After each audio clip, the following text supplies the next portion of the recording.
Hello friends, कैसे हैं आप सब। या देवी सर्वभूतेषु विद्यारूपेण संस्थिता नमस्तस्यै नमस्तस्यै नमस्तस्यै नमो नमः। दोस्तों, आपका हमारे चैनल पर स्वागत है। Class 10th sample paper 2025-26 subject गणित और विषय कोड है 928। ठीक है। और संकेतात्मक कोड है 822। समय दोस्तों 3 घंटे 15 मिनट आपके लिए रखे गए हैं और पूर्णांक यहाँ पर आपको 70 इसमें मिलने वाले हैं। 15 मिनट जो यहाँ पे स्टार्टिंग के हैं वो आपको प्रश्न पत्र पढ़ने के लिए हैं। और देखिए, सामान्य जो निर्देश दिए गए हैं सभी प्रश्न अनिवार्य हैं। और इस प्रश्न पत्र में 2 खंड हैं। कितने खंड हैं इसमें? 2 खंड हैं। और खंड अ में 20 अंक के 20 वस्तुनिष्ठ प्रश्न हैं जिसे हमने ओएमआर शीट पर इनके आंसर देने हैं। ओएमआर शीट पर अंकित किए जाने के पश्चात उसे काटे नहीं और उसको इरेजर नहीं लगाना, उसमें आपने व्हाइटनर उसमें आपने यूज करना। इस बात का विशेष ध्यान रखेंगे। ये 20 नंबर का खंड है। और दूसरा देखिए, 50 अंक के वर्णात्मक प्रश्न होंगे खंड ब में। इस खंड में 5 प्रश्न हैं।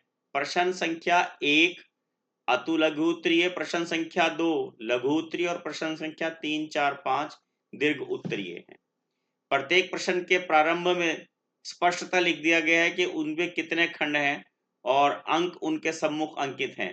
प्रथम प्रश्न से प्रारंभ कीजिए और अंत तक कीजिए। जो प्रश्न ना आता हो उसमें समय नष्ट ना करें। ये जर्नल इंस्ट्रक्शंस हैं। और देखिए, यहाँ पहला प्रश्न है, निम्नलिखित में कौन सा सह अभाज्य संख्याओं का युग्म है?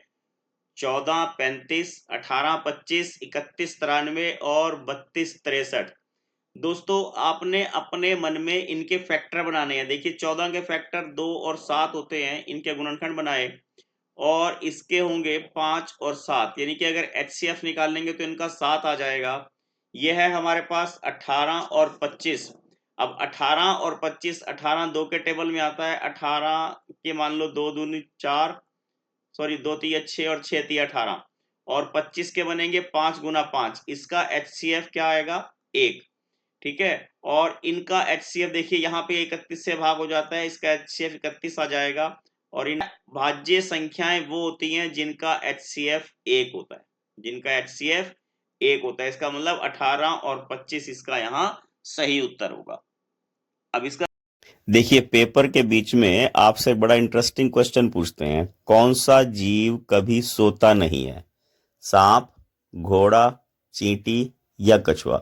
दोस्तों, मैं इस प्रश्न का उत्तर आपको वीडियो के बीच में कहीं दूंगा, तो आप वीडियो में अंत तक बने रहें, तभी इसका उत्तर आप जान पाएंगे। दूसरा प्रश्न देखिए, यदि द्विघात बहुपद एक्स स्क्वायर जमा ए प्लस 1 एक्स प्लस बी के शून्यक 2 और -3 हो तो ए और बी का मान क्या होगा? दोस्तों, शून्यों का योगफल हम कैसे निकालते हैं? -b/a। ठीक है। और शून्य क्या है हमारे पास? 2 जमा -3।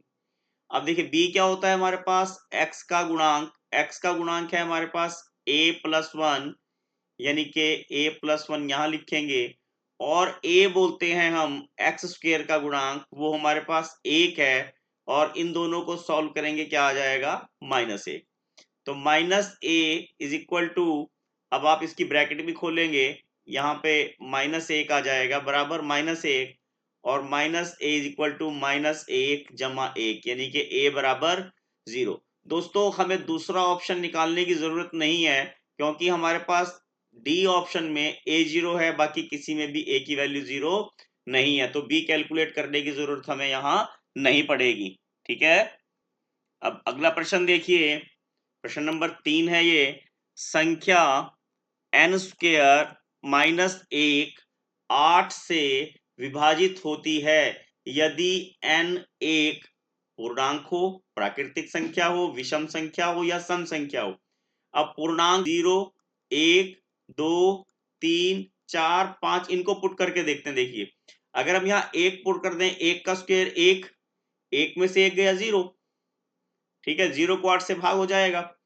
फिर अगर बात करें 2 की, 2 पुट करें, 2 का स्क्वायर क्या होगा 4, 4 में से 1 गया 3, 3 को 8 से भाग नहीं कर सकते हम, ठीक। फिर आता है 3 का स्क्वायर, 3 का स्क्वायर दिखा, 3 का स्क्वायर क्या होगा 9, 9 में से 1 गया 8, 8 8 से भाग हो जाएगा। फिर अगर 4 को रखें, 4 चौके 16, 16 में से 1 गए क्या बचा 15। अब कौन सी संख्याएं फिट हो रही हैं, 1 भी फिट हो गया, 3 भी फिट हो गया, 4 नहीं फिट हो रहा है यहाँ। 5 को देख लेते हैं, 5 का स्क्वायर 25, 25 में से 1 गया 24, ठीक है, 24 8 से भाग हो जाता है। यानी कि कौन सी संख्याएं आ रही है, विषम संख्याएं। कौन सी संख्याएं आ रही, विषम संख्याएं। n स्क्वायर माइनस 1 8 से तभी भाग होगा जब n की वैल्यू विषम संख्या होगी, ठीक है, n की वैल्यू क्या होगी, विषम संख्या। अब अगला प्रश्न देखिए, रेखाएं a1x plus b1y plus c1 बराबर 0 है और a2x प्लस b2y बराबर plus c2 is equal to 0 है। इन्होंने ये पूछा है हमसे कि इनके हल कब कोई हल नहीं होंगे, किस स्थिति में है ऐसा जब इनके कोई हल नहीं होंगे। आपको ध्यान होगा क्या करते हैं हम, तीनों कंडीशन बता देता हूं, a1 बटा a2 बराबर नहीं है b1 बटा b2 के। आपको ध्यान होगा अद्वितीय हल होते हैं इसके, ठीक है। तो ये वाली कंडीशन तो हमारे पास वैसे ही गलत होगी, ठीक है, ये भी गलत होगी क्योंकि इनके तो अद्वितीय हल होते हैं। हमें चाहिए कोई हल नहीं है, a1 बटा a2 बराबर है b1 बटा b2 बराबर है c1 बटा c2। अगर तीनों बराबर हैं तो क्या होते हैं इनके, अनेक हल होते हैं, ठीक है, क्या होते हैं इनके, अनेक हल। तो हमारे पास कंडीशन क्या है, जब पहले दो बराबर हो तीसरा बराबर ना हो ऐसी स्थिति में कोई हल नहीं होता। इसका मतलब यहाँ पे हमारा ऑप्शन ए सही आंसर होगा, ठीक है। अब प्रश्न नंबर 5 देखिए, एक शून्येतर परिमेय संख्या और एक अपरिमेय संख्या का गुणनफल क्या होता है। हमेशा याद रखिए शून्येतर क्या होता है, शून्य को छोड़कर, शून्य को छोड़कर। अब परिमेय संख्या कोई भी परिमेय संख्या लीजिए और उसको आपने अपरिमेय से मल्टीप्लाई कर दिया तो दोस्तों वो एक अपरिमेय संख्या रहेगी, हमेशा अपरिमेय रहेगी, ठीक है ना। परिमेय को अपरिमेय से करोगे तो हमेशा अपरिमेय संख्या ही बनेगी।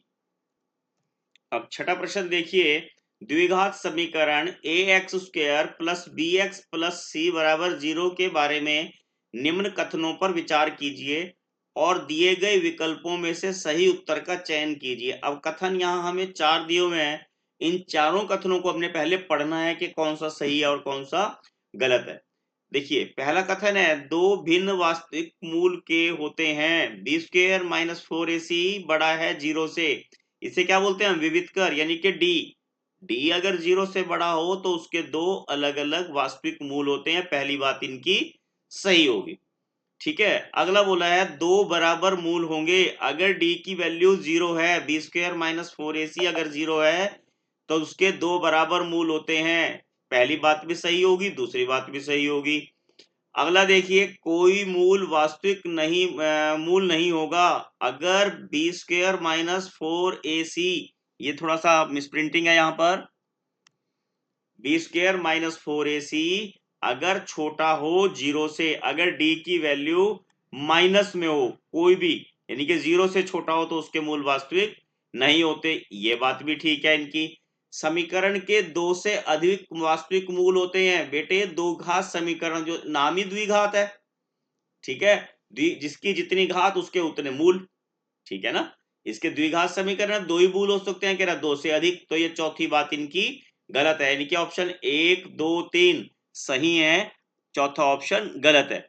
अब यहाँ विकल्प में देखिए इन्होंने 1 2 लिखे हैं, नहीं हो सकते, तीसरा भी लेना है, 2 3 4 लिखे नहीं, ये भी गलत है, 3 4 लिखे ये भी गलत है, तो ऑप्शन डी हमारा यहाँ सही आंसर होगा। ऑप्शन ए यानी कि पहला दूसरा और तीसरा विकल्प हमारा सही है, ठीक है। अब सातवां प्रश्न देखिए, समानांतर श्रेणी -5 बटा 2 0 और 5 बटा 2 का 10वां पद क्या होगा। फार्मूला क्या है, 10वें पद के लिए a प्लस 10d, a11 ऐसे निकालते हैं ना। a कितना है -5, 10 एज इट इज, d क्या है इनका डिफरेंस, कॉमन डिफरेंस, ठीक है ना। यानी कि अगर आप इसको मान के चलें 5/2 माइनस 0 तो 5/2 आएगा। मैंने यहां से निकाल लिया, आप यहां से निकाल लोगे तब भी डी इतना ही आएगा। ठीक है ना, आसान सा देख लेते हैं निकालने के लिए। 2 से इसको कट किया, ये 5 आ गया, और -5 जमा 25। दो भिन्न चिन्हों वाली संख्याएं कभी भी प्लस नहीं होती, वो हमेशा घटेंगी। घट के चिन्ह किसका आएगा? जो संख्या बड़ी होगी। 25 बड़ा है, 25 का चिन्ह जमा है, तो आंसर क्या आ गया? जमा के 20। ऑप्शन बी हमारा यहां सही आंसर होगा। अब नेक्स्ट क्वेश्चन देखिए, बिंदु -4 0 4 0 0 3 निम्नलिखित के शीर्ष हैं। दोस्तों आप में से बहुत से जो व्यूअर हैं वो नए होंगे, और please like share and subscribe my channel.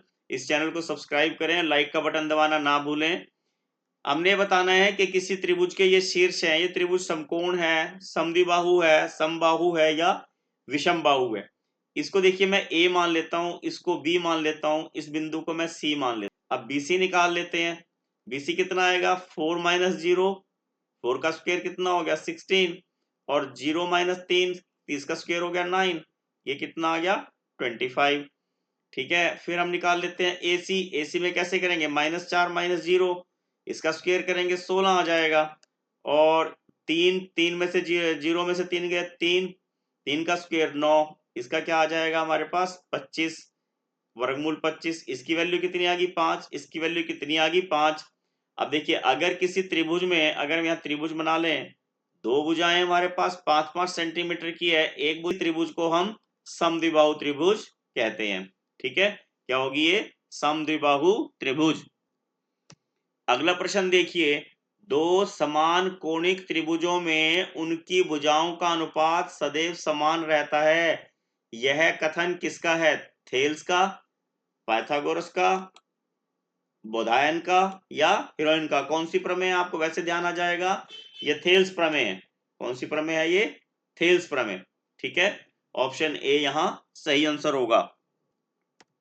अगला प्रश्न देखिए, दिए गए चित्र में केंद्र O वाले वृत्त की स्पर्श रेखाएं PA और PB इस प्रकार हैं कि कोण APB 50 डिग्री है। कोण OAB कितने के बराबर होगा? अब देखिए, OAB यानी कि इसको एंगल 1 मान लेते हैं। अगर ये 50 डिग्री का है तो इसके सामने का एंगल 2 मान लेते हैं। ठीक है, तो एंगल 2 + 50 दोनों का जोड़ कितना होगा? ये 180। ठीक है ना, कितने का कितना जोड़ होता है इसका? 180। तो एंगल 2 कितना आ जाएगा हमारे पास? 180 - 50 बराबर 130। अगर अब त्रिभुज OAB देख लें हम, और इसको एंगल हम 3 ले लें यहाँ पर, OA बराबर है OB, क्योंकि वृत्त की त्रिज्याएं हैं। ठीक है, वृत्त की त्रिज्याएं हैं तो क्या होगा? एंगल 1 = एंगल 3, या आमने सामने के कोण बराबर हो जाएंगे। बराबर भुजाओं के सामने के कोण बराबर होते हैं। ठीक है, इसको मैं x सपोज कर लेता हूं, और त्रिभुज के तीनों कोणों का जोड़ कितना होता है? मैंने इसको x ले लिया, इसको भी x ले लिया, प्लस एंगल 2 180 डिग्री, तो 2x = अब एंगल 2 की वैल्यू कितनी है? 130। ठीक है, तो x किसके बराबर आ जाएगा? 50/2, x बराबर 25 डिग्री। ठीक है ना, किसके बराबर आ जाएगा? ये 25 डिग्री के बराबर आ जाएगा। दोबारा बता देता हूं, एंगल 50 और ये एंगल 2, इनका जोड़ 180 है। एंगल 2 किसके बराबर आ जाएगा? 130 के। OA बराबर OB वृत्त की त्रिज्याएं हैं, ये वृत्त की त्रिज्याएं, इसलिए कोण 1 बराबर कोण 3, बराबर भुजाओं के सामने के कोण बराबर होते हैं। उसको मैंने x मान लिया है, तो x + x जमा एंगल 2, ये एंगल 2 है, तीनों कोणों का जोड़ लेना ना इस वाली त्रिभुज में, बराबर 180। x और x 2x हो गया, और एंगल 2 की वैल्यू क्या है? 130। ठीक है, x बराबर आ जाएगा 50/2, तो ऑप्शन ए यहां हमारा सही आंसर होगा। अब 11वां प्रश्न देखिए, 2 tan 30/2 tan स्क्वायर है ये। tan स्क्वायर 30 का मान क्या होगा? 2 tan 30 यानी कि 2 टेंजेंट 30 की वैल्यू कितनी होती है? 2 टेंजेंट 30 होता है 1/3, ये आपको ध्यान रहना चाहिए। 1 - टेंजेंट 30 होता है √3, इसका स्क्वायर करेंगे, ये 2/3 आ जाएगा, और ये 1 - 1/3। ठीक है, ये 2√3 है यहाँ, और ये आ जाएगा 2/√3 बटा, इसको हल करना आपको आता होगा, 3 एकम 3, 3 में से 1 गया 2, 2/3। बस इसको सरल करने का ही एक थोड़ा सा टेक्निक है जो आपको ध्यान रहना चाहिए, अगर आप वो नहीं कर पाओगे तो गड़बड़ है काम। 2/√3 और इसको पलट लेंगे 3/2, ये कट जाएगा। अगर दोस्तों √3 के हमने गुणनखंड बनाने हो तो √3 के गुणनखंड बनाने हो, √3 बन सकता है, ये कट जाएंगे और वैल्यू आ जाएगी √3। √3 हमारा किसके बराबर होता है, ये आपको ध्यान रखना है। √3 बराबर होता है, देखो टेंजेंट 60 किसके बराबर होता है, ये आपको ध्यान होगा 1/2, ठीक है, और टेंजेंट 60 √3/2, ठीक है, और साइन 30 1/2, ठीक है। तो टेंजेंट 60 जो है वो √3 के बराबर होता है, इसलिए ऑप्शन सी हमारा यहाँ सही आंसर होगा। देखिए 12वां प्रश्न देखिए, त्रिज्या r तथा कोण थीटा वाले त्रिज्या खंड का क्षेत्रफल होगा। दोस्तों जो हमने त्रिज्या खंड का क्षेत्रफल या चाप की लंबाई निकालनी हो तो हमारे पास तरीका क्या है, पाई आर स्क्वायर, क्या है, पाई आर स्क्वायर, और इसके आगे हम थीटा बटा 360 लगा देंगे, ये त्रिज्या खंड का क्षेत्रफल आ जाएगा। और थीटा बटा 360 के साथ 2πr लगा दो तो ये हमारे पास चाप की लंबाई आ जाएगी, ठीक है। अब आप यहाँ देखिए ये स्क्वायर वाला नहीं है तो बी ऑप्शन गलत हो गया और डी ऑप्शन भी गलत हो गया, इसमें भी स्क्वायर नहीं है, खाली 2πr है। अब इसमें क्या है, थीटा बटा 180 पाई आर स्क्वायर है। अब 180 तो नहीं चाहिए, थीटा बटा 360 होना चाहिए हमारे पास, ठीक है ना, क्या होना चाहिए, थीटा बटा 360। अब यहां पर हमारे पास 720 दिया है, पर यहां पर एग्जामिनर ने क्या किया है कि यहां पर 2 साथ में दिया है आपको ब्लफ करने के लिए। अगर हम इसको यहां कट कर दें तो हमारे पास आ जाएगा थीटा बटा 360 पाई आर स्क्वायर, यानी कि ऑप्शन सी हमारा यहां सही आंसर होगा, ठीक है। अगला प्रश्न देखिए, गिल्ली डंडे के खेल में गिल्ली का आकार निम्नलिखित का संयोजन है। दोस्तों मुझे लगता है आप में से बहुत कम बच्चों ने गिल्ली डंडा खेला होगा, क्योंकि आजकल तो ज्यादातर बच्चे मोबाइल में ही लगे रहते हैं। 2 बेलन, 2 शंकु, 1 बेलन, 1 शंकु, 1 बेलन, 2 बेलन, 1 शंकु। अब गिल्ली किस तरह की होती है, इस प्रकार की होती है, आपने अगर ध्यान किया हो, दोनों तरफ उसके चोंच होते हैं, बीच में जो है वो बेलन होता है, तो वो क्या हो जाएगा, 2 बेलन, सॉरी 2 शंकु 1 बेलन, ठीक है ना, क्या हो जाएगा, 2 शंकु 1 बेलन। अब यहाँ पे ऑप्शन बी 2 शंकु 1 बेलन, ये हमारा यहाँ सही आंसर होगा। अब 14वां प्रश्न देखिए, निम्नलिखित नीचे कुछ कोणों के कोण त्रिकोणमितीय अनुपात और उनके मान दिए हुए हैं। साइन 90, दोस्तों साइन 90 किसके बराबर होता है, 1 के बराबर, ठीक है, ये आपको ध्यान रहना है। और साइन कॉस 90 किसके बराबर होता है, 0 के बराबर, ठीक है। टेंजेंट 60 अभी आपको ऊपर बताया था √3 के बराबर। तो यहाँ देखिए सीकेंट 45, सीकेंट 45 किसके बराबर होगा, 1/√2, ठीक है। तो ए का क्या हो गया हमारे पास, ऑप्शन 3, ठीक है। यहाँ पे इन्होंने ऑप्शन दिए हैं, उनको हम चेक कर लेते हैं। हमारे पास एक ही ऐसा है जिसमें ए को ऑप्शन 3 में इन्होंने शो किया है, इसका मतलब सी ऑप्शन हमारा यहाँ सही आंसर होगा, ठीक है। टेबल बनाना आपको आना चाहिए। दोस्तों जिन लोगों को टेबल नहीं बनाना आता उनको मेरे चैनल पर टेबल का एक अलग से वीडियो बना हुआ है, आप वहां से देख के इसको अच्छे से सीख सकते हैं। अब 15वां प्रश्न देखिए, किसी समय पर एक खंबे की छाया खंबे की लंबाई के बराबर है से लंबे की लंबाई से 3 गुनी है, ठीक है। क्या बोला इन्होंने, खंबे की छाया लंबाई से, ये मान लो x है तो इसकी छाया क्या है, √3x, तो हमने यहाँ थीटा बताना है। क्या फार्मूला है, tan थीटा लंब बटे आधार, लंब है x, आधार है √3 गुना x, x से x कट गया, ठीक है। अब टेंजेंट थीटा 1/√3 कब होता है, जब टेंजेंट की वैल्यू 30 डिग्री होगी, 30 डिग्री होगी। टेंजेंट से टेंजेंट कट गया तो थीटा की वैल्यू कितनी आ गई, 30, यानी कि ऑप्शन ए हमारा यहाँ सही आंसर होगा। अब अगला प्रश्न देखिए, 1 tan theta plus secant theta और 1 प्लस cot theta minus cosecant theta का मान होगा। 1 प्लस इसको सिंपल फॉर्म में लिख लेते हैं साइन थीटा बटा कॉस थीटा प्लस 1 बटे कॉस थीटा, ठीक। और ये भी 1 प्लस कॉस थीटा बटा साइन थीटा माइनस 1 बटा साइन थीटा। दोस्तों एग्जामिनर ने थोड़ा सा ये टफ क्वेश्चन दिया है, वैसे ये क्वेश्चन बड़े प्रश्नों में आना चाहिए, तभी आप इसको प्रॉपर कर पाएंगे। ये थोड़ा सा लेंथी क्वेश्चन है, इसको हल करना है, और हल करना मुझे लगता है आप सब सीख रहे होंगे। ये तो जैसे छोटी क्लासों में प्लस करते हैं, देखिए कॉस, यहाँ मैंने एलसीएम निकाला और कॉस से 1 को मल्टीप्लाई कर दिया, कॉस थीटा आ गया, ठीक है। यहाँ कॉस से कॉस को डिवाइड करा 1, और 1 से इसको मल्टीप्लाई कर दिया, कॉस से कॉस को भाग किया, 1 आया, 1 से 1 को गुना किया, यहाँ साइन एलसीएम आ जाएगा, लघुत्तम आ जाएगा, साइन से 1 को गुना कर देना है, साइन थीटा आ गया, साइन से साइन को भाग किया 1, कॉस से मल्टीप्लाई करा कॉस थीटा माइनस 1, ठीक। अब इन दोनों को मल्टीप्लाई कर देते हैं, देखिए साइन से मल्टीप्लाई कर रहा हूं मैं, क्या आ जाएगा sine theta cos theta plus sine square theta plus sine theta, अब कॉस से मल्टीप्लाई कर रहा हूं cos square theta plus sine theta cos theta, ठीक है, और उसके बाद प्लस कॉस थीटा। अब माइनस से 1 से मल्टीप्लाई करना, minus cos theta minus sine theta minus 1। अब देखिए कटेंगे, कौन कौन से कट जाएंगे, कॉस थीटा से कॉस थीटा कट गया, साइन थीटा से साइन थीटा कट गया, और इसके बटे में आ जाएगा हमारे पास साइन थीटा कॉस थीटा, ठीक है।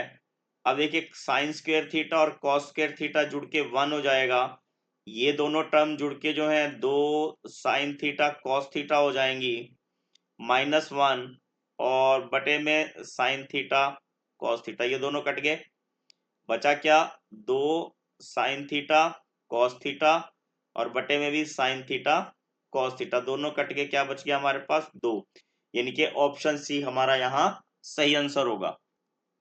अगला देखिए, निम्नलिखित में से कौन सी संख्या किसी घटना की प्रायिकता नहीं हो सकती। दोस्तों किसी भी संख्या की प्रायिकता 0 से 1 के बीच में होती है, क्या होती है 0 से 1 के बीच में, तो 2/3 हो सकती है, ये माइनस वाली नहीं हो सकती क्योंकि 1 से छोटी होगी। 15% का मतलब है 15/100, 0.7 का प्रतिशत मतलब है 10/7/10, तो बी ऑप्शन इसका सही आंसर होगा, माइनस वाली कोई भी संख्या की प्रायिकता नहीं हो सकती। अगला देखिए, संचयी बारंबारता सारणी की रचना करना निम्नलिखित में से उपयोगी होता है, माध्य, माध्यक, बहुलक या उपरोक्त सभी। क्या होता है माध्यक, क्या होता है इसमें माध्यक, ठीक है। 19वां प्रश्न देखिए, आंकड़े 2 3 7 2 7 5 3 7 का बहुलक है, बहुलक मतलब जो सबसे अधिक बार है, 2 कितनी बार है 2 बार, 3 कितनी बार है 2 बार, और 7 कितनी बार है हमारे पास यहाँ 3 बार, तो ऑप्शन डी हमारा यहाँ सही आंसर होगा, ठीक है। अगला देखिए, यदि बंटन का माध्य 16 और बहुलक 13 हो तो माध्यिका कितनी होगी। अब क्या फार्मूला है, 3 माध्यक बराबर है 2 माध्य जमा बहुलक, ठीक है। 3 माध्य को मैं 3x ले लेता हूं, और माध्य है मेरे पास 16 और बहुलक है 13, तो x बराबर कितना हो जाएगा, बटे में तो यहाँ 3 आना ही है, 16 दूनी 32 जमा 13 और 45/3 कट के क्या आ जाएगा 15, तो ऑप्शन बी हमारा यहाँ सही आंसर होगा। दोस्तों ये हमारा जो मल्टीपल चॉइस का जो पार्ट था वो खत्म हो जाता है यहाँ। अब खंड ब देखिए, और यहां पर लिखा है सभी खंड कीजिए, यानी कि इसमें जितने पार्ट होंगे हमने सभी करने हैं। अब का भाग है, दर्शाइए कि 3√2 एक अपरिमेय संख्या है। दोस्तों आपने 9th में भी पढ़ा होगा, अपरिमेय संख्याएं कौन सी होती हैं, नॉन रिपीटिंग नॉन टर्मिनेटिंग, ठीक है, कौन सी बताई, नॉन रिपीटिंग नॉन टर्मिनेटिंग। ना तो उनका भाग रुकता है और ना ही वो रिपीट होता है। और अंडर रूट वाली संख्याओं में जिनका वर्गमूल नहीं निकलता, पूरा पूरा वर्गमूल नहीं निकलता, जो पूर्ण वर्ग नहीं होती, वो सब अपरिमेय संख्याएं होती हैं। ठीक है, वो सब क्या होती हैं? अपरिमेय संख्याएं। अब यहां इन्होंने पूछा 3 अंडर रूट 2 एक अपरिमेय संख्या है, इसे हमने सिद्ध करना है। हम क्या करते हैं, हम माना 3 अंडर रूट 2 एक परिमेय संख्या है। हम क्या मान लेते हैं इसको कि ये एक परिमेय संख्या है। दोस्तों, जो परिमेय संख्या होती है उसको हम P बटा Q के रूप में लिख सकते हैं। जो परिमेय संख्याएं होती हैं उसको कैसे लिख सकते हैं? P बटा Q के रूप में। और अब अगर हम अंडर रूट 2 इधर रखें और 1/3 उधर ले जाएं तो हमारे पास सिचुएशन बन जाएगी P बटा 3Q।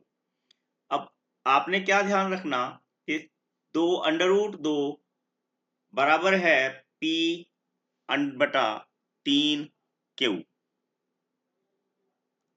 जैसा कि मैंने बताया कि अंडर रूट 2 एक अपरिमेय संख्या है, हमने यहां माना ये परिमेय संख्या है, तो अपरिमेय संख्या अपरिमेय संख्या परिमेय के बराबर नहीं हो सकती, ये संभव नहीं है। इसलिए यदि अंडर रूट 2 अपरिमेय संख्या है तो b बटा 3Q भी अपरिमेय संख्या होगी। तो हमारा मानना 3 अंडर रूट 2 एक परिमेय संख्या है गलत है। अतः हम क्या लिखेंगे? अतः ये लिखना है आपने सारा, 3 अंडर रूट 2 एक अपरिमेय संख्या है। ठीक है, आपको बात समझ में आ गई होगी। अतः 3 अंडर रूट 2 एक अपरिमेय संख्या है। इसका ख भाग देखिए, बिंदुओं 4 -1 और -2 -3 को जोड़ने वाले रेखाखंड को सम त्रिभाजित करने वाले बिंदुओं के निर्देशांक ज्ञात कीजिए। सम मैंने बराबर, त्रि मैंने 3, भाजित मैंने हिस्से। ठीक है, सम त्रिभाजित यानी कि किसी रेखा को 3 भागों में बांटना है। 3 भागों में बांटने का तरीका क्या होता है हमारे पास? उसको पर हमने 2 कट लगाने हैं। ये हमारे पास कोई रेखा, ये आ गई ए, इसको ए बिंदु मान लेता हूं, इसको बी, और यहां पर इसके 2 कट लग गए। ठीक है, ये कट सी हो गया, ये कट डी हो गया। अब एक भाग ये हो गया, एक भाग ये हो गया, एक भाग ये हो गया। अगर हम ए सी अनुपात सी बी निकालना चाहें तो क्या होगा? 1:1 यानी कि 1:2, यानी कि सी के निर्देशांक निकलेंगे हमारे पास 1:2 से। ठीक, और अगर हम निकालना चाहें एडी अनुपात बीडी, तब क्या होगा? एडी अनुपात बीडी में क्या करना पड़ेगा? एडी क्या है? 1+1, बीडी क्या है? 1। ठीक है, बीडी क्या है? 1, तो ये क्या हो गया? 2:1। यानी कि हमने अगर डी के निर्देशांक निकालने हैं तो वहां पर हमें क्या लगाना पड़ेगा? जो विभाजन का सूत्र है 2:1, यानी कि सी के निर्देशांक 1:2 से निकालने और डी के निर्देशांक 2:1 से निकालने। ये 1:2, वो 2:1। ठीक है, यहां पर मैंने दोबारा लाइन ली है ताकि मैं यहां पर आपको आसानी से बता सकूं। 1:2 और ये 2:1। ठीक है, आपको ध्यान आ गई होगी इतनी बात। और इसके बिंदु क्या है? ये 4 -1 और ये है बी के निर्देशांक -2 और 3। अब आपने क्या याद रखना, जो 4 है इसको हम बोलेंगे x1, -1 को बोलेंगे y1, -2 को बोलेंगे x2 और -3 को बोलेंगे y2। ठीक है, और हमने c के निर्देशांक निकालने, उसके लिए हम यहां पर c बिंदु लिख लेते हैं 1:2, 1 को बोलेंगे m1 और 2 को बोलेंगे m2। मैं आपको दोस्तों ऐसा प्रोसेस बताऊंगा जिसमें आपने सूत्र याद ही नहीं रखना, आपको सूत्र याद करने की जरूरत नहीं पड़ेगी। कैसे? आपने लिखना है यहां c के निर्देशांक। ठीक है, c के निर्देशांक कैसे निकालेंगे? x कैसे निकालेंगे? आपने क्या करना, m1 m2 अंश में और हर में दोनों जगह इसी प्रकार लिख लेना। ठीक है, क्या करना आपने, अंश में और हर में इसको दोनों तरफ ऐसे का ऐसा लिख लेना है। उसके बाद क्या करना, x निकालना है तो आपने यहां लिखना x2, m1 वाले के साथ x2 और m2 वाले के साथ x1। तो अब बताइए, आपको अब याद करने की जरूरत पड़ी क्या, नहीं पड़ी। अब आपको बिना याद करे यहां से आपको सूत्र लिखना आ जाएगा। बस आपको एक बार माइंड में ध्यान रहना चाहिए कि मैंने आपको क्या बताया है। ठीक, अब देखिए यहां वैल्यू पुट करनी है। x2 कितना है हमारे पास, -2, और m1 कितना है 1, जमा m2 कितना है हमारे पास 2, और x1 कितना है 4, और नीचे m1 प्लस m2 कितना आ जाएगा, -2, 4 दूनी 8 बटा 3, यानी कि 6 बटा 3, यानी कि कैलकुलेट करके x की वैल्यू कितनी आ गई हमारे पास 2। अब हमने क्या निकालना है यहां पर, d के निर्देशांक, d के निर्देशांक। अब दोस्तों d के निर्देशांक निकालने के लिए मुझे यहां दोबारा लाइन ड्रा कर लेता हूं मैं यहां, ये b, इसको सॉरी d आएगा यहां, ये d आ गया और ये a आ गया। a के निर्देशांक कितने हैं मेरे पास 4 -2, और b के निर्देशांक क्या है -2 -3। ठीक है, इतनी बात तो आपको पता ही है पहले की पहली। ठीक है, उसके बाद हमने क्या करना, ये अनुपात क्या है 2:1, ये हो गया m1 और ये हो गया m2, ये अगेन x1, ये y1, ये x2 और ये y2।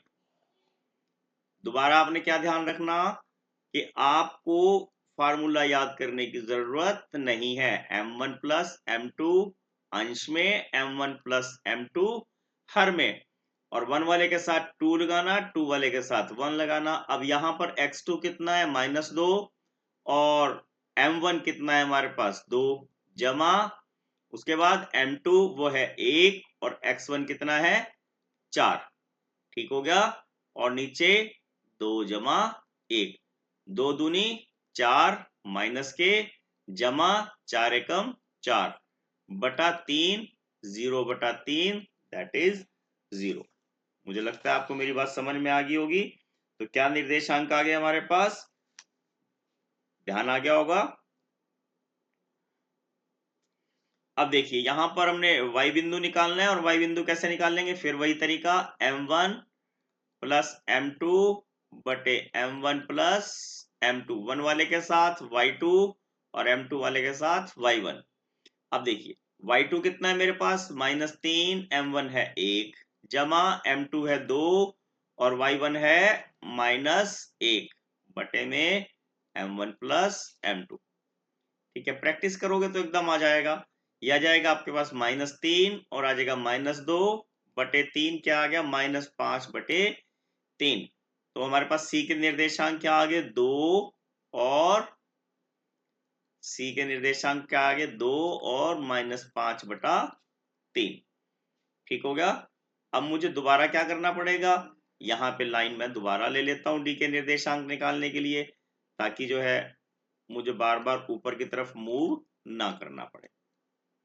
ठीक है, अब b में a क्या है हमारे पास 4 -1, और b क्या है -2 -3, और अनुपात क्या है 2:1। ये है m1, ये है m2, ये x1 y1 x2 y2। ठीक, फिर वही तरीका x निकालने के लिए हमने क्या निकालना, d के निर्देशांक आप लिखेंगे यहां पर, d के निर्देशांक m1 प्लस m2 बटे m1 प्लस m2। तरीका आपने ध्यान रखना, 1 वाले के साथ 2 और 2 वाले के साथ 1। x2 कितना है -2, m1 है 2, जमा m2 है कितना 1 और x1 है 4 बटा 2 जमा 1। ठीक है, आपको समझ में आ रहा होगा। -4 जमा 4 बटा 3, 0 बटा 3 बराबर 0। अब y बिंदु निकालना है, फिर वही तरीका है मेरे पास। y के लिए क्या लिखना है मुझे, m1 प्लस m2। फिर बता रहा हूं दोस्तों, आपको इस तरीके से फार्मूला याद करने की जरूरत नहीं पड़ेगी, बस क्या ध्यान रखना, 1 वाले के साथ 2 और 2 वाले के साथ 1।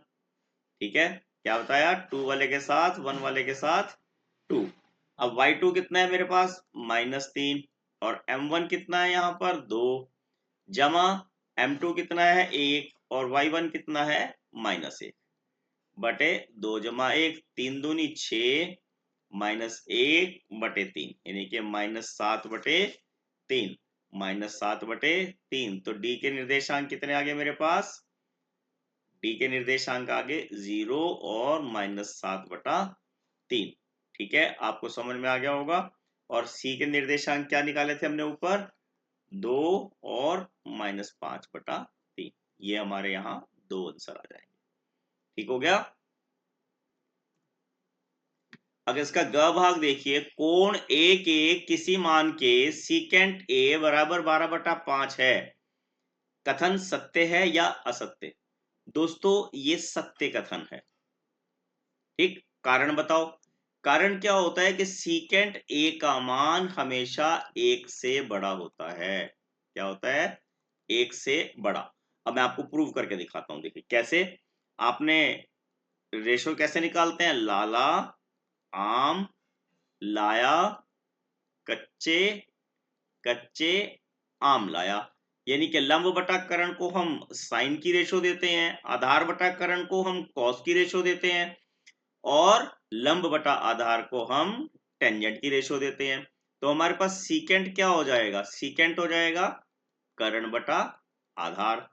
अब किसी भी समकोण त्रिभुज में, कोई भी समकोण त्रिभुज होगी, ठीक है, ये कर्ण है और ये आधार है, कर्ण हमेशा बड़ा होगा, कर्ण हमेशा बड़ा होगा। यानी कि हमारे पास दिया है सीकेंट बराबर 12/5, तो कर्ण 12 और आधार 5 हो सकता है, ये संभव है। अगर ये उल्टा हो जाए, ऊपर 5 से छोटी संख्या हो जाए, मतलब सीकेंट की वैल्यू 1 से छोटी हो जाए, तो वो संभव नहीं है। क्यों, कर्ण कभी भी आधार से छोटा नहीं हो सकता। सीधी सी बात मान के चलो, पिताजी की आयु पुत्र की आयु से कभी भी कम संभव ही नहीं है। तो इसलिए आपने क्या ध्यान रखना कि सीकेंट ए हमेशा 1 से बड़ा होता है, क्योंकि सीकेंट रेशो कर्ण बटा आधार से निकाली जाती है। ठीक हो गया।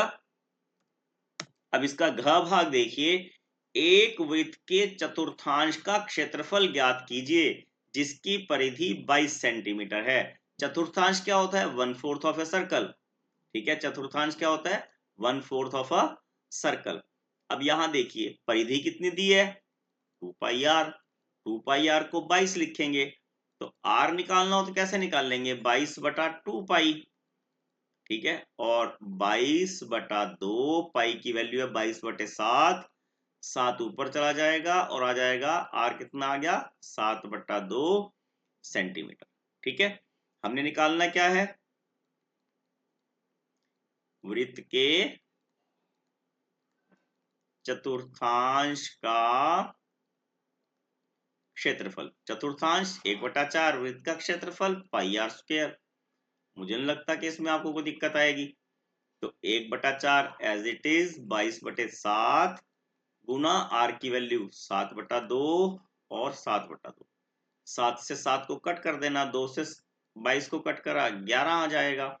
तो 11 7 77, 77/4 दूनी 8, 8 नम 72, बच गए 2, 72 बच गए 5 50, 8 से 48 बच गए 2 20, और 8 दूनी 16 बच गए 4, 8 पंजे 40, यानी कि 9.625 सेंटीमीटर स्क्वायर उस चतुर्थांश का क्षेत्रफल आ जाएगा। ठीक हो गया।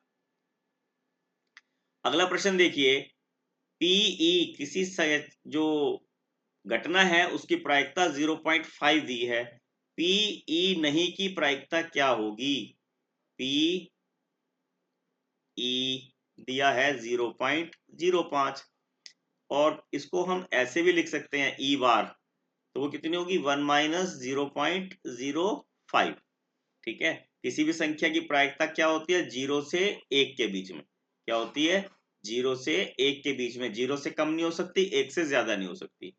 बस घटाते हुए ध्यान रखना आपने कि डेसिमल के नीचे डेसिमल आना चाहिए, जिस संख्या में डेसिमल ना हो वहां पे हम अपनी मर्जी से डेसिमल लगा लेते हैं उसके लास्ट में। तो क्या आ जाएगा 0.95 इसका आंसर आ जाएगा। ठीक हो गया।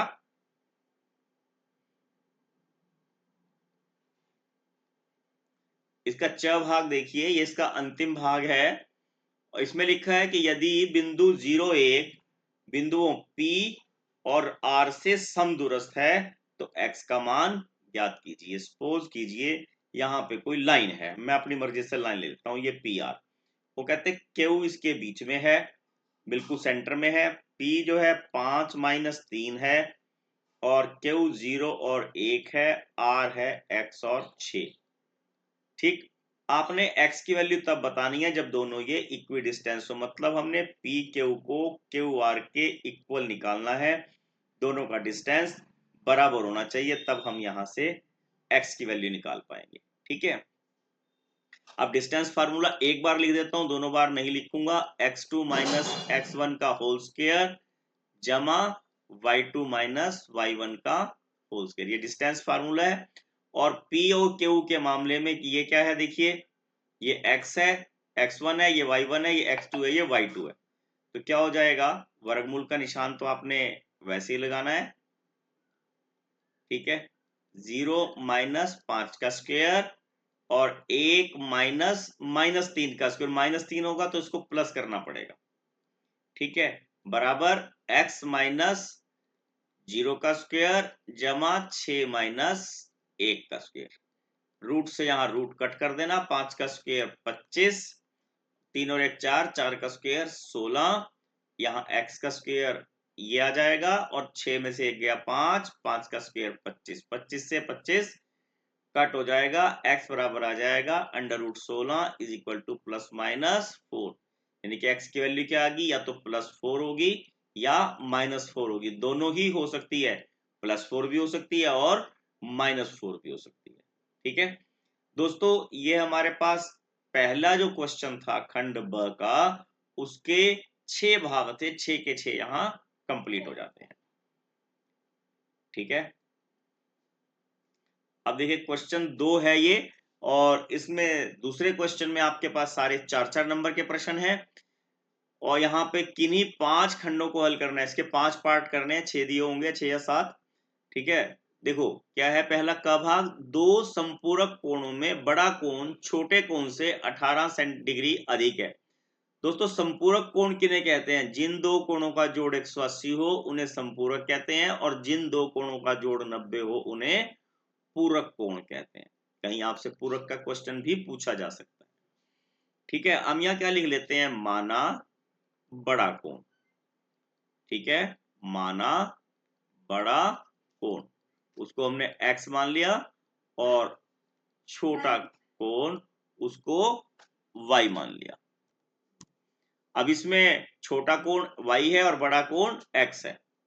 प्रश्नानुसार क्या हो जाएगा, according to question x + y बराबर 180। ठीक है ना, संपूरक कोण है और बड़ा कोण छोटे कोण से 18 अधिक है। ठीक हो गया, अब इनका जोड़ कर लेंगे, जोड़ करके आ जाएगा 2x और इनको जोड़ के आ जाएगा मेरे पास 198। तो x आ जाएगा 198 बटा 2, कट करेंगे 9 दूनी 18 और 9 दूनी 18 99 डिग्री का।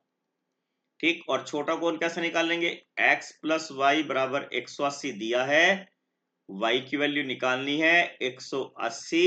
अब x की वैल्यू है यहाँ पर 99 और y बराबर कितना आ जाएगा 180 - 99, और इसमें से 100 घटा दो, एक बढ़ाया 81 आ गया। तो एक कोण 99 आ गया और दूसरा कोण आ गया 81। दोनों का जोड़ करके देखो 180 आ रहा, दोनों को घटा के देखो 18 आ रहा। ऐसे प्रश्नों में हमें उत्तर चेक करने की जरूरत नहीं पड़ती, उत्तर की पुष्टि हम यहाँ स्वयं कर सकते हैं।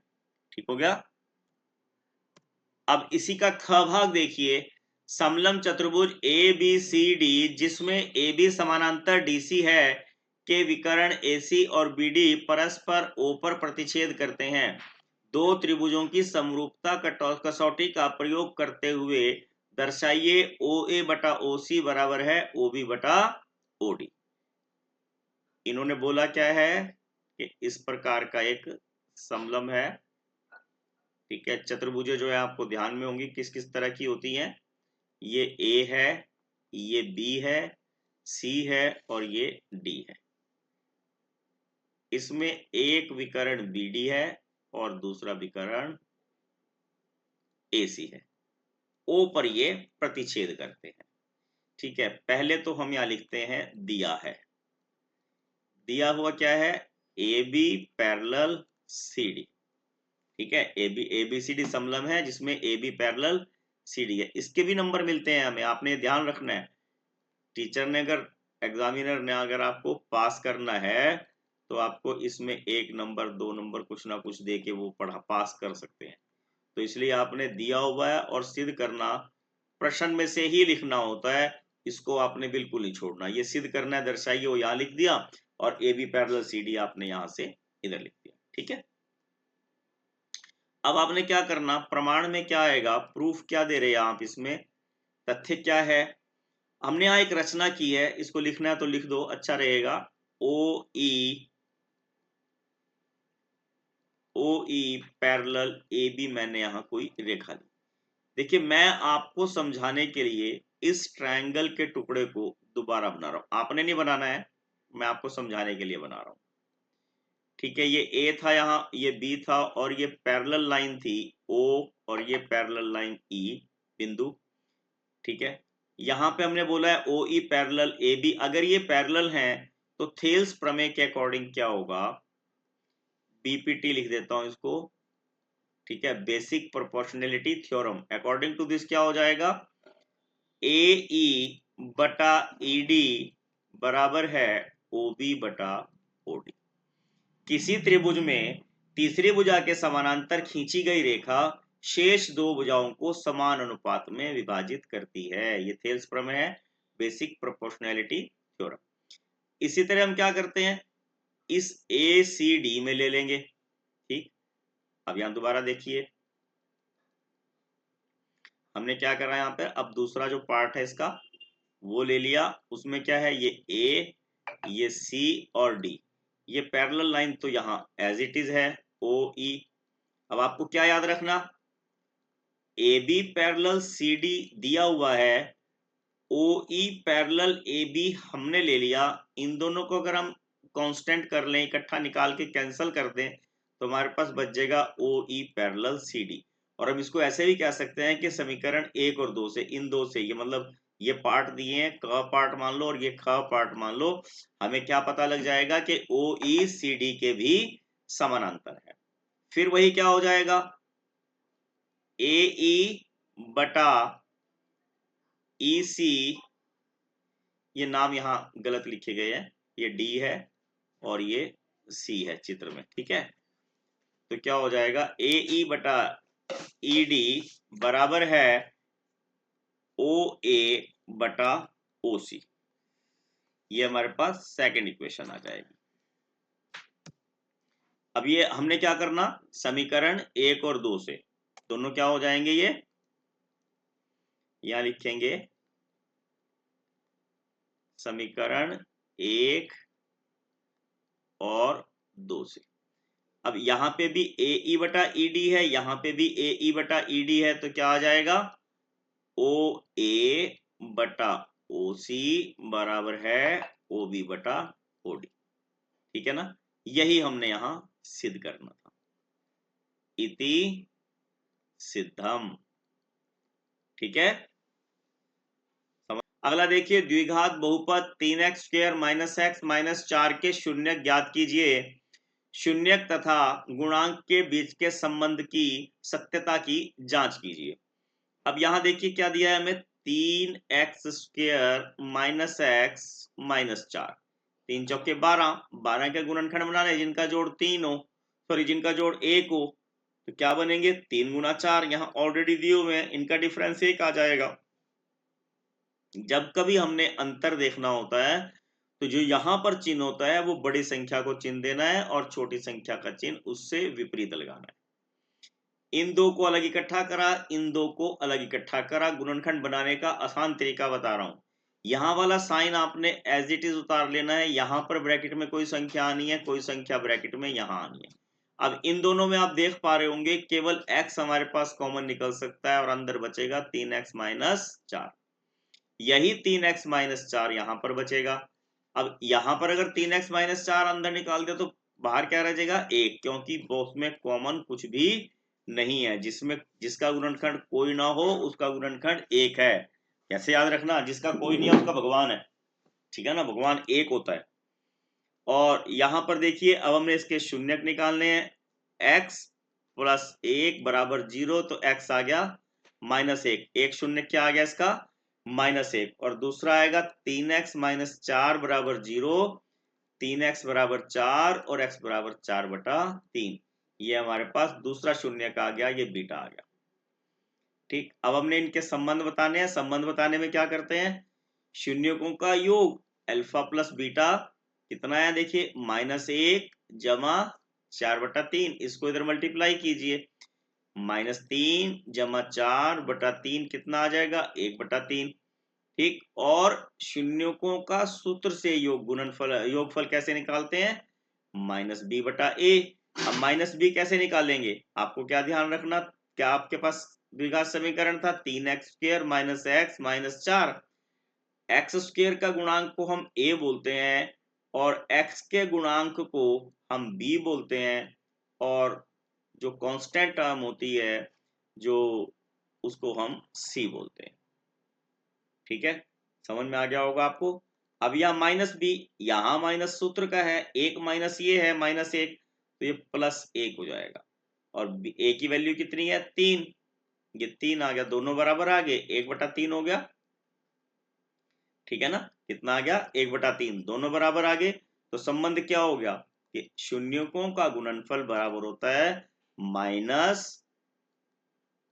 का गुणांक बटे x² का गुणांक।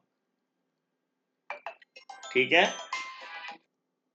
इसी तरह से हम यहां पर शून्यकों का गुणनफल निकालते हैं। कैसे, अल्फा इंटू बीटा, एक शून्यक -1 है, दूसरा शून्यक 4/3 है, तो कितना हो गया -4/3।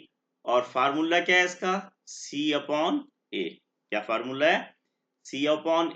c क्या है, अचर पद, ठीक है ना, c क्या है, अचर पद। अचर पद कितना है हमारे पास -4, और a कितना है 3, दोनों इक्वल आ गए। ठीक, इसको कैसे लिखेंगे हम, उसी तरह अचर पद अचर यानी कि कांस्टेंट टर्म बटा में x² का गुणांक, अचर पद बटा में x² का गुणांक, ये इसके संबंध हो गए। ठीक है, ये दोस्तों ग भाग था। अगला देखिए, नीचे दिए गए बंटन का एक कक्षा के 30 विद्यार्थियों के भार दर्शा रहा है। विद्यार्थियों का माध्यक भार ज्ञात कीजिए। आपको ये दिया, सबसे पहले क्या निकाल लेंगे हम, यहाँ CF, ये कितना आ गया 2, 2 में 3 जोड़ा 5, 5 में 8 जोड़ा 13, 13 में 6 जोड़ा 19, 19 में 6 जोड़ा 25, 25 में 3 जोड़ा 28, 28 में 2 जोड़ा 30, 30 का आधा 15, 15 कहाँ मिलेगा हमें, 13 तक की संख्याएं ऊपर आ गई तो 15 ये आ जाएगा। ठीक है, ये हमारे पास। अब देखिए पहले फार्मूला लिख लेते हैं, फिर अलग अलग की आइडेंटिटीज बताएंगे आपको। ठीक है, माध्यक क्या है, L plus n/2 minus F minus CF बटा F इंटू H। देखिए अब L क्या होगा, सबसे पहले हाँ क्या निकाला हमने, n का आधा 30, 30 का आधा 15, 15 मिलेगा हमें 55 से 60 वाले वर्ग अंतराल में। ठीक है, अब ये उससे ऊपर क्या हो गया हमारे पास CF, H क्या हो गया height of class interval 5, L क्या हो गया 55 और F क्या हो गया 6। तो बस वैल्यू पुट करनी है, कितना आ जाएगा 55 जमा n कितना है 30, 30/2 माइनस CF क्या है 13, और एफ है हमारे पास 6 गुणा में एच कितना है, हाइट ऑफ क्लास इंटरवल 5, 55 जमा कितना आ गया 30 में से 2, 30 को 2 से भाग करा 15, 15 में से 13 गए 2, 2 गुणा 5 बटा 6। ठीक है, कैलकुलेशन आपने ध्यान से करनी है। ये कितना आ जाएगा 55 जमा इससे कट कर दीजिए 3, अब 3 से 5 को भाग कर रहा, 3 एकम 3 बच के 2 20, 3 3 छिक्के 18 बच के 2, 3 छिक्के 18 चलता रहेगा और आंसर आ गया हमारे पास 56.66 किलोग्राम उनका भार का माध्यक आ जाएगा। ठीक हो गया। अब च भाग देखिए, एक डिब्बे में 5 लाल कंचे, 8 सफेद और 4 हरे कंचे। अब लाल कितने हैं 5 और सफेद कितने हैं 8 और हरे कितने हैं 4। तो कुल कंचे कितने हो गए, सबसे पहले तो हम कुल निकाल देते हैं। 5 जमा 8 जमा 4 12 और 5 17। अब प्रायिकता निकालनी किसकी, लाल रंग की। लाल कितना है 5, 5 बटे 17। हरा नहीं, हरा नहीं में क्या आ जाएगा, हरा के ऊपर बार लगा सकते हैं या ऐसे भी लिख सकते हैं, दोनों में से एक काम करना, दोनों नहीं करने। हरा नहीं, हरे को छोड़ के कौन कौन से हैं, सफेद और लाल। 5 जमा 8 बटे 17 यानी कि 13 बटे 17। ये दो आंसर आ गए। बहुत आसान प्रश्न है, 4 नंबर आपको इसमें मिलने वाले हैं। बिल्कुल आप ध्यान से करेंगे तो आपको एकदम समझ में आ जाएगा, ये नंबर आपके कटेंगे नहीं किसी भी हालत में। अगला देखिए प्रश्न नंबर 3 अब यहाँ प्रारंभ हो गया है। इसके विभिन्न भाग हैं और ये 6-6 नंबर के हमारे पास भाग होंगे। 5 वर्ष बाद जैकब की आयु उसके पुत्र की आयु से 3 गुना होगी। बस आपने क्या ध्यान रखना कि बाप हमेशा बड़ा होता है, पिता हमेशा बड़ा होता है। बस आपने ये बात अपने माइंड में ध्यान रखनी, इसको भूलना नहीं है। इसको मैंने जैकब की आयु को x वर्ष मान लिया और पुत्र की आयु को मैंने y वर्ष मान लिया। समीकरण बनाने का तरीका देखिए, 5 वर्ष बाद पिताजी 5 वर्ष बड़े हो जाएंगे और पुत्र भी 5 वर्ष वर्तमान से बड़ा हो जाएगा। अगर मुझे दोनों को बराबर करना है, कितना अंतर है 3 गुना। किसको 3 गुना करना पड़ेगा, पुत्र की आयु को 3 गुना करना पड़ेगा, तो पिता और पुत्र का समीकरण आयु का बराबर हो जाएगा और उससे हमारा ये समीकरण बन जाएगा। यह आ जाएगा x माइनस 3y बराबर 15 माइनस 5 और x माइनस 3y बराबर 10। ये हमारे पास पहला समीकरण बन गया। उसके बाद क्या बोला, 5 वर्ष पूर्व, पूर्व मैंने पहले, 5 वर्ष पूर्व दूसरी स्थिति में क्या हो जाएगा x माइनस 5 और y माइनस 5। क्या फर्क था, अब आपने क्या ध्यान रखना, 5 वर्ष पूर्व 7 गुना थी। अब फर्क तो ये ध्यान रखना, बच्चा ही छोटा होगा। अगर ऊपर y वाली टर्म को मल्टीप्लाई करा तो नीचे भी आपने y वाली टर्म को ही मल्टीप्लाई करना है। और समीकरण कैसे बना लेंगे, x माइनस 5 और 7y minus 35, x minus 7y बराबर माइनस 35 जमा का 5 और x माइनस 7y बराबर माइनस 30। ये हमारे पास दूसरा समीकरण बन गया और दोनों समीकरणों को अब हम हल कर लेंगे। ठीक है, चिन्ह बदल लेते हैं, घटाना है हमने, ये कट हो गया और ये आ गया माइनस 4y बराबर माइनस 40, माइनस से माइनस कट गया, y बराबर 40 बटे 4, यानी कि पुत्र की आयु कितनी आ गई 10 वर्ष। पुत्र की आयु कितनी आ गई 10 वर्ष। अब इसी समीकरण में पुट कर लेते हैं, देखिए x माइनस 3 गुणा 10 बराबर 10, x माइनस 30 बराबर 10 और x बराबर 10 जमा 30 बराबर 40 वर्ष। अब इसको चेक कर लेते हैं, 5 वर्ष पूर्व 5 साल का था, 5 वर्ष पूर्व 35 साल का था, कितना हो गया 5 सत्ता 35, यानी कि ये हमारा आंसर एकदम सही है। ठीक है ना, यहां से हम इस प्रकार अपने आंसर की जांच भी कर सकते हैं। ऐसे प्रश्नों में हमें आंसर देखने की जरूरत नहीं पड़ती। अगर 5 वर्ष बाद की करें तो अभी ये 10 वर्ष का है पुत्र, 5 वर्ष बाद 15 का हो जाएगा और पिता 5 वर्ष बाद 45 के हो जाएंगे, 15 के 45, वो भी 3 गुने का फर्क आ गया। तो ऐसे प्रश्नों में हमें कैलकुलेशन की ज्यादा आवश्यकता नहीं पड़ती। ठीक है, इसी में हमारे पास चॉइस है, इंटरनल चॉइस दी हुई है सब क्वेश्चनों में जहां जरूरत है। एक रेलगाड़ी 480 किलोमीटर की दूरी समान चाल से तय करती है। यदि इसकी चाल 8 किलोमीटर प्रति घंटा कम कर दी जाए तो उसी दूरी को तय करने में 3 घंटे अधिक लगेंगे।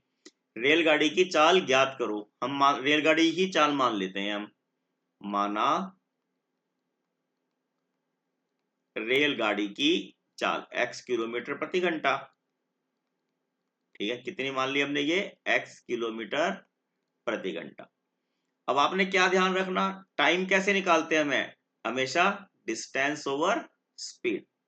ठीक है, आपने क्या याद रखना, आपको बड़ा अच्छा तरीका बता रहा हूं, दोस्त, DOST। अगर आप इसको यहां से O की जगह इसको मैं थोड़ा सा यहां चेंज कर दें, देखो इसको चेंज करते हैं, दोस्त DOST, distance is equal to speed into time. ये आपको फार्मूला याद रखना है, यही यहां हमने यूज करना है। ठीक है, दूरी बराबर क्या होता है, चाल गुणा समय। तो समय क्या आएगा, दूरी बटा चाल। ठीक, अब यहां क्वेश्चन के अकॉर्डिंग क्या है, तो क्या बताया, दूरी बटा चाल। एक जगह दूरी 480 है, दूसरी जगह भी दूरी 480 है। ठीक, अब चाल जब कम होगी तो समय ज्यादा लगेगा, और जब चाल ज्यादा होगी तो समय कम लगेगा। तो प्रश्नानुसार हमारे पास क्या बन गया, 480 बटे x माइनस 8 माइनस 480 बटे x बराबर 3। अब समीकरण हल करने का तरीका क्या है, इसको इस तरफ मल्टीप्लाई कर देंगे, ये कितना आ जाएगा 480x, और इसको इधर मल्टीप्लाई करेंगे, ये कितना आ जाएगा माइनस 480 ब्रैकेट में x माइनस 8 बराबर में 3, और बटे में क्या रखना, इन दोनों को मल्टीप्लाई कर देना, x इंटू एक्स माइनस 8। हल करना है, 480x माइनस 480x, माइनस से इसको माइनस को मल्टीप्लाई करा, प्लस और 0 64 का 4 और 32 और 4 36। ठीक है, 3640 आ जाएगा, सॉरी 38, सॉरी 32 और 8 चौका 32 और 6 38। ठीक है, बराबर इसको मैं इधर साथ साथ मल्टीप्लाई कर देता हूं, यह आ जाएगा 3x और x माइनस 8। 480x से 480x कट जाएगा, चिन्ह माइनस के थे ये, और इसको मल्टीप्लाई करेंगे, यह आ जाएगा हमारे पास 3x स्क्वायर माइनस 24x। समीकरण बन जाएगा 3x square minus 24x minus 3840 बराबर, और यहां से अगर हम 3 कॉमन निकाल लें तो क्या बन जाएगा, ये x square minus 8x minus 12×36 12×24 1280। बनाने का तरीका क्या है, मेरे पास 1280 है तो 1 गुना 1280 2 से भाग किया, ये 640 आ जाएगा, फिर 2 से इधर भाग किया, ये हमारे पास 320 आ जाएगा, फिर 2 से भाग करा 160 आ जाएगा, फिर 2 से भाग करेंगे हमारे पास 80 आ जाएगा, फिर 2 से भाग करा, इधर 2 से गुना कर दिया, ये 32 और 40 आ गए, यहाँ पे डिफरेंस मुझे 8 मिल जाता है। तो ये बन जाएगा एक्स स्क्वायर माइनस जो बड़ी संख्या है उसका चिन्ह यही वाला चिन्ह होना चाहिए, माइन जमा 32x बराबर माइनस 1280 बराबर 0। इन दो का अलग जोड़ा बना, इन दो का अलग जोड़ा बना, इन दो, ये प्लस का साइन एज इट इज आएगा, यहाँ कोई संख्या आएगी और यहाँ कोई संख्या आएगी। देखिए इनमें से क्या कॉमन निकलता है, x, यानी कि x माइनस 40, यहाँ पर भी x माइनस 40 बचना चाहिए। अब यहाँ 32x था, 32x में से x अंदर रहा तो बाहर क्या रहा 32, तो x जमा 32 और x माइनस 40 इसके गुणनखंड बन जाएंगे। ठीक है, क्या बन गए, x माइनस 32 और x माइनस 40, दोनों को हम 0 के बराबर रखते हैं, तो x बराबर माइनस 32 ये संभव नहीं है, चाल माइनस में नहीं आ सकती, x माइनस 40 बराबर 0 और x बराबर 40 किलोमीटर प्रति घंटा। रेलगाड़ी की चाल कितनी आ गई, x 40 किलोमीटर प्रति घंटा। ठीक हो गया। अगला प्रश्न देखिए, एक 80 मीटर चौड़ी सड़क के दोनों ओर आमने सामने समान लंबाई के दो खंबे हैं। इन दोनों खंभों के बीच सड़क के एक बिंदु से खंबे के शिखर के उन्नयन कोण क्रमशः 60 और 30 हैं। खंबे की ऊंचाई और खंबे से बिंदु की दूरी ज्ञात कीजिए। देखिए इस प्रकार की फिगर हमने बनानी है। यहाँ पर इसको बिंदु ए मान लेते हैं, इसको बी, इसको सी, इसको डी और इसको ई। ठीक, अब यहां पर आप कोण कोई सा भी ले सकते हैं। यहाँ कोण 30 का ले लो और ये कोण 60 का ले लो। अगर इधर 60 ले लो इधर 30 ले लो, गलत नहीं होगा, तब भी ठीक होगा। ऊंचाई को मैं h मान लेता हूं, BC x मान लिया, तो CD कितना रह जाएगा 80 माइनस x। बस आपको ये ध्यान रखना है। ठीक है, CD कितना रह जाएगा मेरे पास 80 माइनस x। अब दोस्तों हमने क्या ध्यान रखना, त्रिभुज ABC में क्या हो जाएगा, टेंजेंट 30 क्या होता है, लंब बटा आधार। लंब कितना है, टेंजेंट 30 हो गया 1 बटा √3, लंब है h और आधार है x। तो हमारे पास क्या आ जाएगा, h बराबर x बराबर √3h। ठीक है, ये मेरे पास पहला समीकरण आ गया। अब क्या करना मैंने, त्रिभुज CDE में जो ये सेकंड वाली त्रिभुज है, अब इसमें देखना है क्या, वही टेंजेंट 60 बराबर लंब बटा आधार। टेंजेंट 60 √3, लंब है h और आधार है 80 माइनस x। अब करना क्या है मुझे, यहां पर h की जो वैल्यू है उसको मैं यहां सब्स्टिट्यूट कर देता हूं। ठीक है, और h मेरा यहां कितना है, देखिए √3 बराबर, यहां से अगर मैं h की वैल्यू निकाल लूं वो निकल जाएगी x बटा √3, x अपॉन √3 और 80 माइनस x। बस हल करना है इसको और वो आ जाएगा मेरे पास √3, x ऊपर √3 यहां नीचे 80 माइनस x। ठीक है, इसको इधर मल्टीप्लाई करेंगे। ठीक, देखिए हल करना तो आपको खुद आना चाहिए। ये आ जाएगा 3 और 80 माइनस x बराबर x। ये आ जाएगा 240 माइनस 3x बराबर x और 240 बराबर x जमा 3x। 240 बराबर 4x और x बराबर 240 बटा 4, 60 आ गया। ठीक है, एक दूरी 60 आ गई और खंबे की ऊंचाई कितनी आ जाएगी, देखो h कितना आ जाएगा 60 बटा √3, क्योंकि यहां पे दिया है x बटा √3। ठीक हो गया, और इसके गुणनखंड बन जाएंगे 20 गुणा 3, √3 से इसको डिवाइड कर देना, √3 आ गया। तो क्या आ गया 20 √3। ये तो खंबे की ऊंचाई आ गई 20 √3 मीटर। और बिंदुओं की दूरी कितनी आ जाएगी, और यहां पर अगर हम BC निकाल लें, देखो चित्र में दिखा देता हूं एक बार आपको। अगर यहाँ BC ये निकाल लें तो हमने अभी नीचे निकाला है, कितना बताया ये हमने आपको 60 आया था।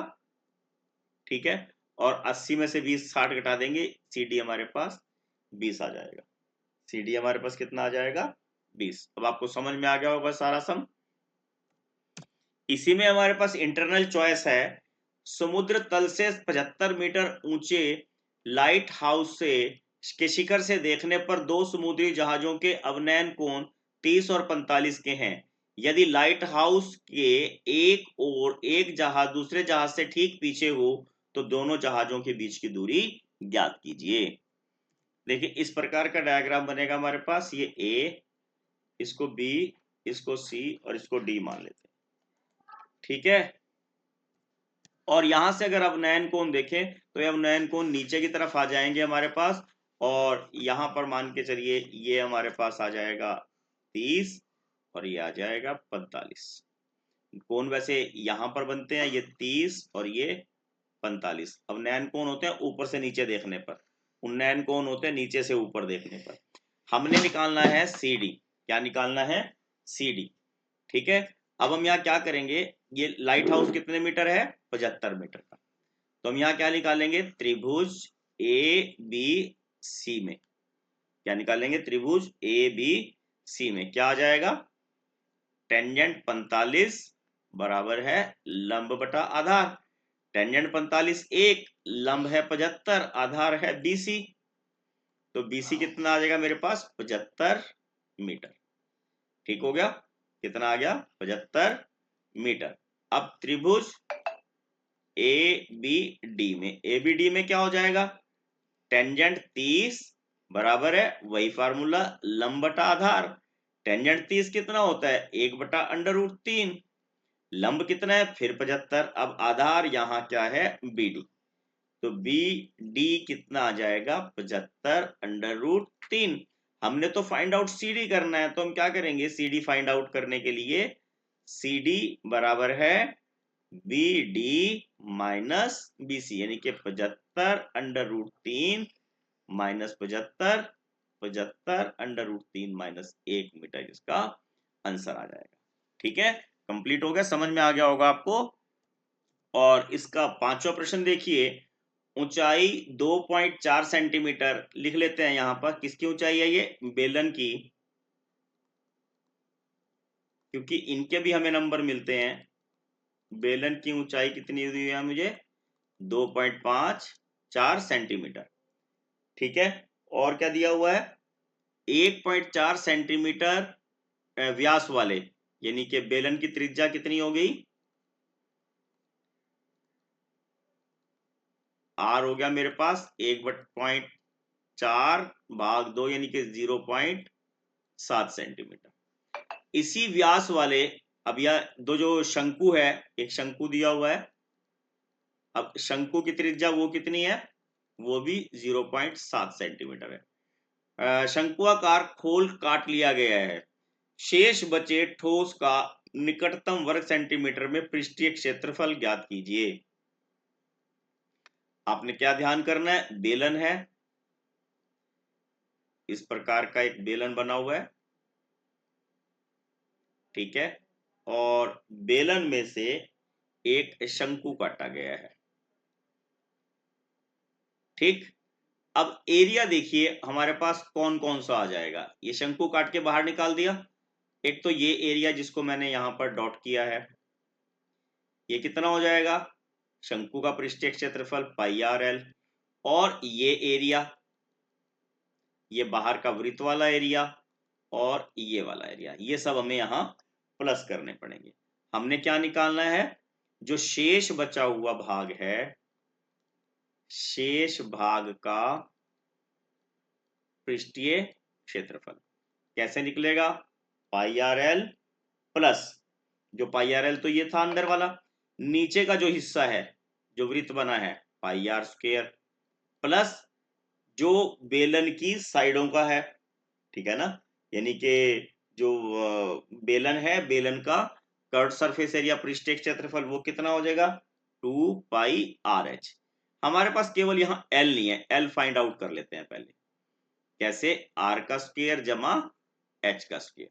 r कितना है, 0.7 का स्क्वायर, h है मेरे पास 2.4 का स्क्वायर, और ये आ जाएगा 0.49 जमा 24 को 24 से गुणा करा 576, यहाँ डेसिमल आ जाएगा, ये आ जाएगा 6.25 और 2.5 सेंटीमीटर मेरे पास क्या आ जाएगा, L। ठीक हो गया, अब बस वैल्यू पुट करनी है। ठीक है, वैल्यू पुट करने के लिए मैं कॉमन निकाल लेता हूं, यहां से πr कॉमन निकाल लिया, अंदर बच गया L plus R plus 2h। ठीक, 22/7, R है 0.7, L है 2.5, R है फिर 0.7 और H है मेरे पास 2.4। इससे ये कट गया, ये आ गया 0.1 यानी कि 2.2। ठीक, इन सबको हम प्लस करेंगे, इसमें प्लस करा ये 3.2 आ जाएगा और ये 4.8 आ जाएगा। ठीक है, तो आपको कैलकुलेशन है करनी आनी चाहिए। 2.2 गुना इसमें जोड़ा 7 और ये 8, यानी कि 17.6 सेंटीमीटर स्क्वायर मेरे पास शेष बचे हुए उसका पृष्ठीय क्षेत्रफल आ जाएगा। ठीक हो गया, समझ में आ गया होगा आपको। देखिए इसका ये अंतिम प्रश्न है। ऊंचाई 220 सेंटीमीटर, आधार का व्यास 22 सेंटीमीटर वाले एक बेलन जिस पर 60 सेंटीमीटर 8 सेंटीमीटर त्रिज्या वाला एक अन्य बेलन आरोपित है से लोहे का एक स्तंभ बनाया गया है। इस स्तंभ का द्रव्यमान ज्ञात कीजिए जबकि दिया है 1 घन सेंटीमीटर लोहे का द्रव्यमान 8 ग्राम हो। ठीक है, वाई पाई की वैल्यू 3.14 हमने यहाँ यूज करनी है। अब पहले आप इसको समझने का प्रयास करें। इस प्रकार का एक बेलन की आकृति है और इसके ऊपर ये छोटा एक और दूसरा बेलन है।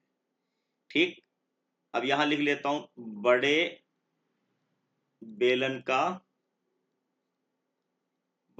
की त्रिज्या कितनी है? व्यास 24 है तो त्रिज्या कितनी रह जाएगी? 24/2, 12 सेंटीमीटर। इसको कैपिटल आर ले लेता हूं।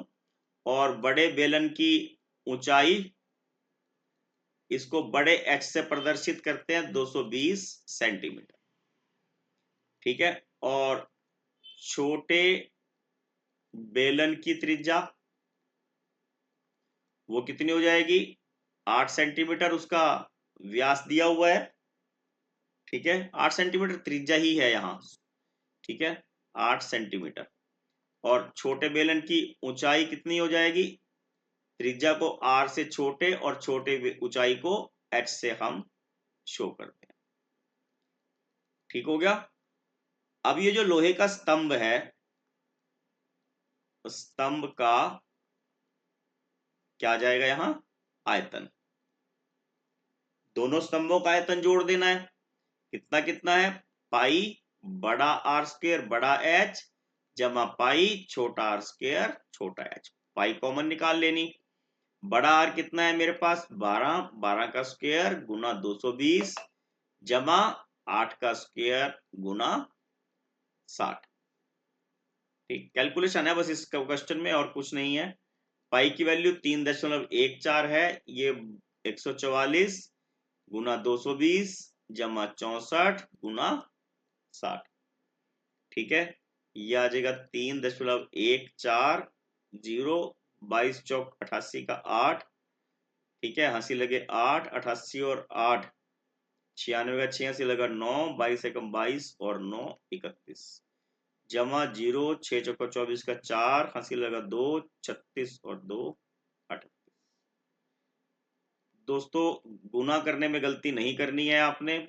8 और 4 12 का 2, हंसी लगा 1, 8 और 6 14 और 1 15 का 5, हंसी लगा 1, 3 और 1 4 और 1 5 और ये 3। हमें आसानी रहेगी क्योंकि आगे 8 ग्राम से भी हमें गुना करना पड़ेगा। ठीक है, आप अपने हिसाब से इसको गुना कीजिए। 8, 20, 22, 2, 12 और ये 14, ये 2, 5, 5, 3 और फिर हमने 3 से मल्टीप्लाई करना है। 6, 5, 6, 5 15, 5 ऐसे लगा 1, 15 और 1 16 का 6 ऐसे लगा 1, 9 और 1 10। ये आ जाएगा मेरे पास 10 और 0 8 2 और उसके बाद आ जाएगा 11 और 13 का 3 ऐसे लगा 1, 9 और 1 10, 15 का 5 ऐसे लगा 1, 9 और 1 10 और 1 11 और ये आ जाएगा मेरे पास 10 और 1 11, 2 अंकों के बाद डेसिमल। फिर आता है स्तंभ का भार कितना आएगा? 8 ग्राम है ना एक घन का, ये घन सेंटीमीटर क्यूब हो गया। सेंटीमीटर क्यूब हो गया तो क्या आ गया ये? इसको हम एज इट इज लिख लेंगे और 8 से मल्टीप्लाई कर देंगे। 8 8 64, 64 का 4।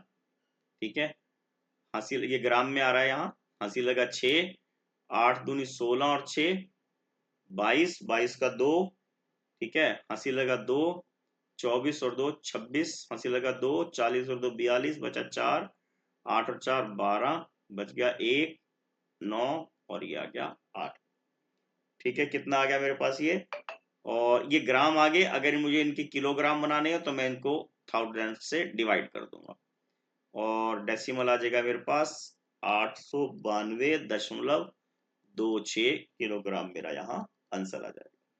ठीक है दोस्तों, ये इस प्रश्न पत्र का लास्ट प्रश्न था। ठीक है, ये आपको मेरे चैनल पर इस यूपी बोर्ड के सभी प्रश्न पत्र फोल्डर में अलग से मिलेंगे। देखिए, हमने आपसे प्रारंभ में एक प्रश्न पूछा था, कौन सा जीव कभी नहीं सोता? सांप, घोड़ा, चींटी या कछुआ? और इसका सही आंसर है चींटी। दोस्तों, आपको जानकर ताज्जुब होगा, चींटी का दिमाग भी बहुत तेज होता है। चाहे परिवार की सुरक्षा के बारे में हो, चाहे भोजन एकत्रित करने के बारे में हो, सभी जीवों में, सूक्ष्म जीवों में चींटी का दिमाग सबसे तेज होता है और ये कभी सोती नहीं। जब से पैदा होती है और जब तक ये मरती है, सारा दिन 24 घंटे रात दिन ये काम कर सकती है और करती है। Please like, share and subscribe my channel. Thank you. Have a nice day. रूप है प्रचंड, तू आरंभ तू ही अंत, फिर सृष्टि का रचयिता मेरे